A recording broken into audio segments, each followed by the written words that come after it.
ناظرین، middle asset میں ایران کے بعد اسرائیل دوسری بڑی جنگ کس سے کرنے جا رہا ہے اور وہ کس کو اپنا دوسرا بڑا دشمن ڈکلیئر کر رہا ہے انہی دنوں،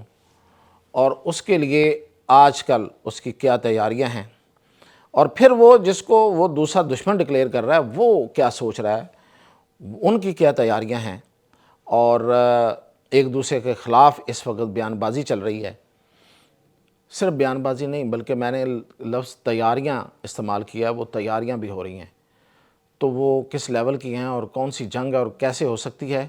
اور دونوں اسرائیل اور اسرائیل کا وہ مخالف، ان کا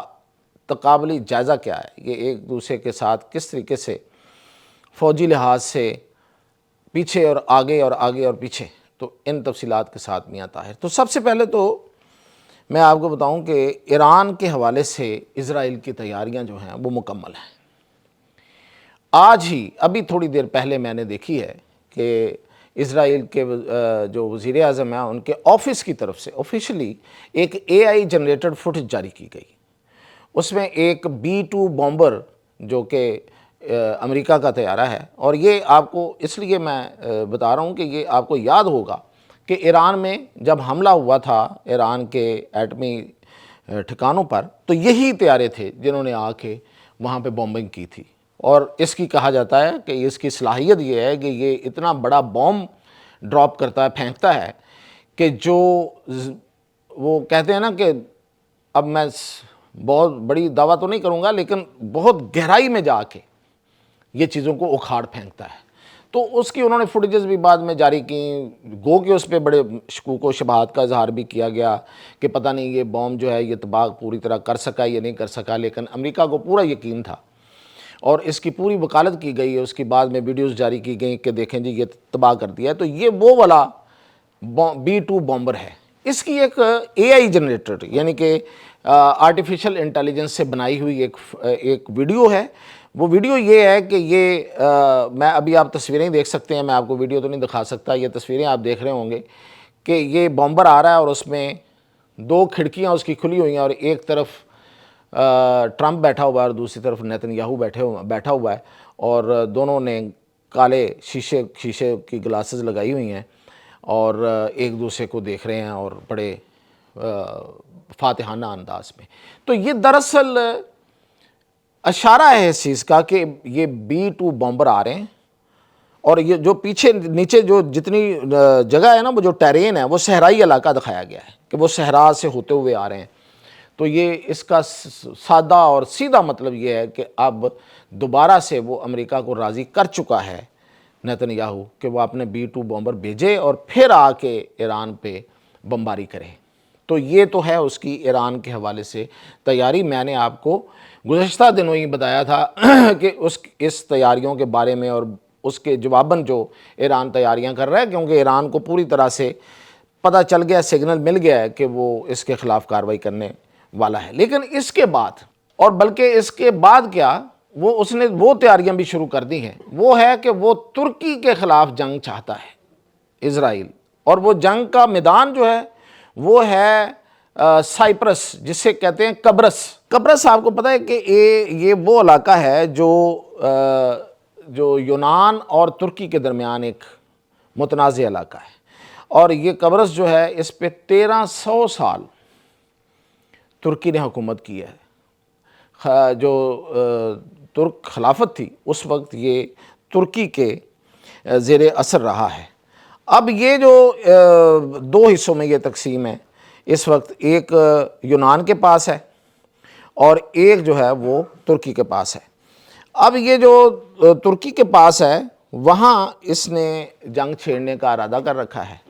اور یہ چاہ رہا ہے کہ جو تو اس کے پاس ہے یونان کے پاس، اس پہ تو تقریباً اسرائیل کا قبضہ ہے۔ اس نے سافٹ کو کر لیا ہوا ہے، وہاں پہ جا کے اپنے دفاتر بنا لیے ہیں، اپنے سیناگوگ بنا لیے ہیں، جیسے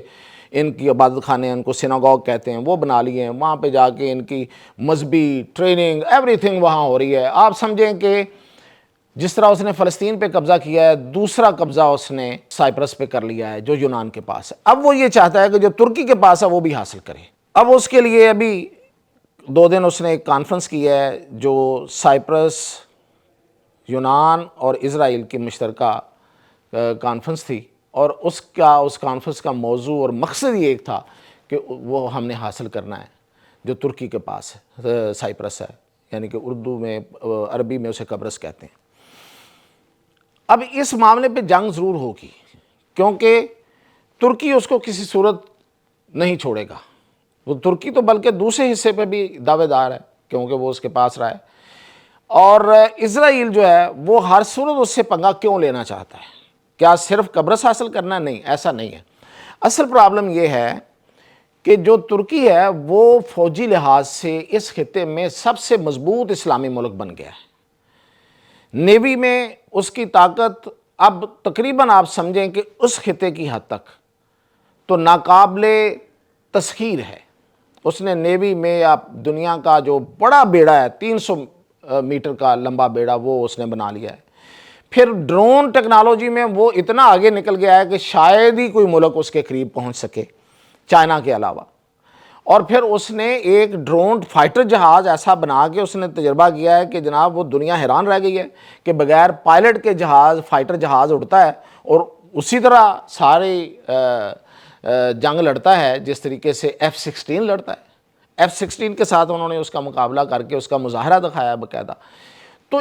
اس کے علاوہ میزائل ٹیکنالوجی میں بہت آگے ہے، اور پھر یہ کہ وہ طیارے بنا رہا ہے خود سے، جو کہ مطلب 5th جنریشن طیارہ کان جو ہے، میں نے آپ کو کئی دفعہ اس کی تفصیلات بھی بتائی ہیں، اور سو اینڈ سو آن۔ انہوں نے اس کے علاوہ مطلب یہ کہ ایئر ڈیفنس سسٹم اور سب کچھ اپنا بنانا شروع کر دیا ہے۔ پھر ترکی کی ایک اپنی ایک تاریخ ہے، اس کا ایک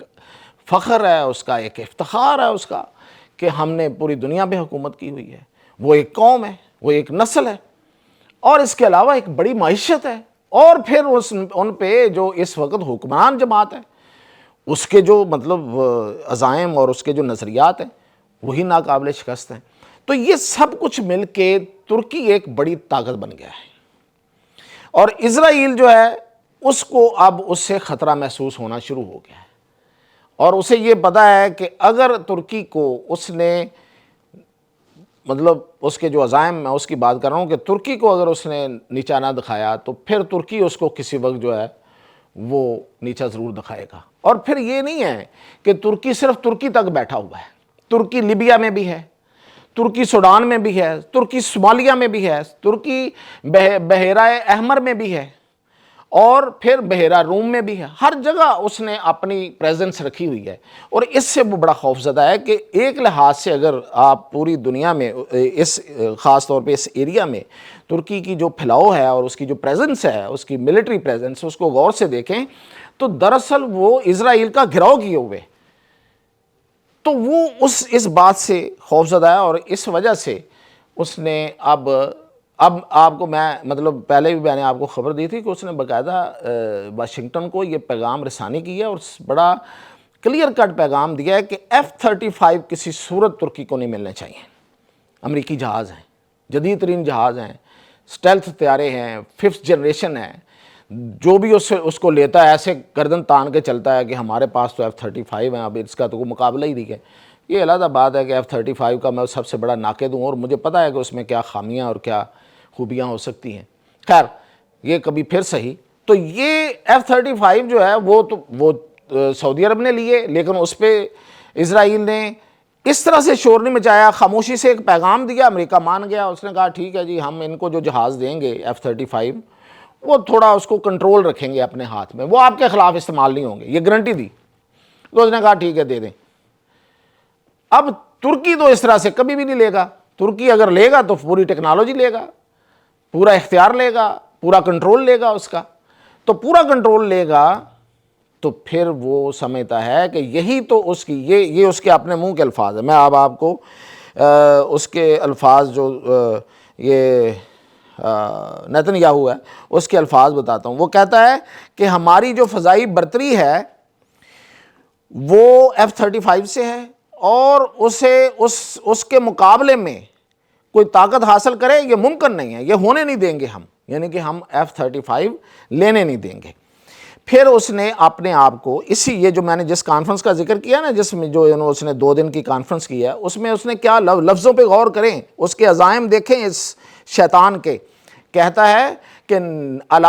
جو اسرائیل ہے وہ علاقائی طاقت ہے، صرف علاقائی طاقت نہیں ہے، یعنی کہ ریجنل پاور ہی نہیں ہے صرف، بلکہ وہ کہتا ہے کہ کئی لحاظ سے وہ عالمی طاقت ہے۔ آپ مطلب اس کے عزائم اور اس کے آگے بڑھنے کے اور وہ جو اس کی شیطانیت جو ہے اس سے واضح ہوتی ہے۔ تو اس کے مقابلے میں پھر اردوان نے بھی ایک وہاں پہ جواب دیا ہے۔ اس نے کہا ہے، غور سے سنیے گا لفظ، اس نے کہا تاریخ گواہ ہے کہ ہم پناہ گاہ ہیں، ترک، اس نے کہا ہم ترک دنیا کے لیے پناہ گاہ رہے ہیں، اور خاص طور پہ مظلوموں کے لیے۔ ہم نے ہمیشہ، اردوان کہہ رہا ہے، زبان، مذہب اور نسل سے بالاتر ہو کر لوگوں کو پناہ دی ہے، جو بھی مظلوم تھا۔ پھر اس نے بڑا ڈائریکٹ وار کیا، اس نے کہا ہے کہ جب یہودی نازیوں سے، یعنی کہ جرمنی میں ان کے ظلم کا شکار ہو کے پوری دنیا میں پناہ ڈھونڈ رہے تھے، اس وقت بھی ہم ہی تھے جنہوں نے ان کو پناہ دی ہے۔ اور پھر اس نے بتایا ہے کہ کہاں کہاں پناہ دی ہے۔ اس نے کہا ہے کہ ہم نے آپ کو، اگر اس میں کاکس کا لفظ ہے، آرمینیا، آذربائیجان، جارجیا، ان سب علاقوں میں ہم نے پناہ دی ہے، کیونکہ اس وقت یہ خلافت عثمانیہ کے ماتحت تھے یہ علاقے۔ پھر اس نے کہا ہم نے بالکن سٹیٹس میں آپ کو پناہ دی، یعنی کہ بلغاریہ اور یہ جو اسٹونیا اور یہ جو سٹیٹس ہیں، ان کو بالکن سٹیٹس کہتے ہیں، ان پہ بھی ان کا کنٹرول تھا۔ پھر انہوں نے کہا ہم نے آپ کو افریقہ میں بھی ہم نہیں پناہ دی، ایشیا میں بھی ہم نہیں پناہ دی۔ کیا بات کرتے ہیں، بڑا منہ توڑ جواب دیا ہے کہ ہم تو پناہ گاہ رہے ہیں، ہم کو آپ آنکھیں دکھاؤ گے؟ اور پھر اس نے کہا ہے کہ ماضی میں بھی ایسا کیا ہے، آج بھی کر رہے ہیں، آئندہ بھی کریں گے، لیکن ترکوں کے حقوق پر کوئی آنچ نہیں آنے دیں گے، وہ بحیرہ روم ہو یا بحیرہ ایجین ہو، یہ دو سمندر ہیں جس پہ اس وقت اس کی پریزنس ہے۔ اور یہ تو میں نے آپ کو بتایا کہ جو اردوان نے جو کہا، اب ایک ترکی کا ایک بڑا اخبار ہے، اس نے ایک اپنی بڑی سرخی لگائی ہے، اور اس نے کہا ہے کہ اسرائیل اس وقت ترکی کا سب سے بڑا دشمن ہے، ترکی بھی اس کو اپنا بڑا دشمن قرار دے رہا ہے۔ تو اس لیے ان ساری، اگر آپ دیکھیں یہ جو میں نے بیانات اور یہ ساری تیاریاں، اس کے اگر آپ جائزہ لیں تو دراصل یہ ایک بڑی جنگ جو ہے وہ شاید ہونے والی ہے۔ ایران کے ساتھ تو ایسا جنگ نہیں ہے، ایران پہ تو وہ حملہ کرے گا اور اپنے وہ مقاصد حاصل کر پاتا یا نہیں کر پاتا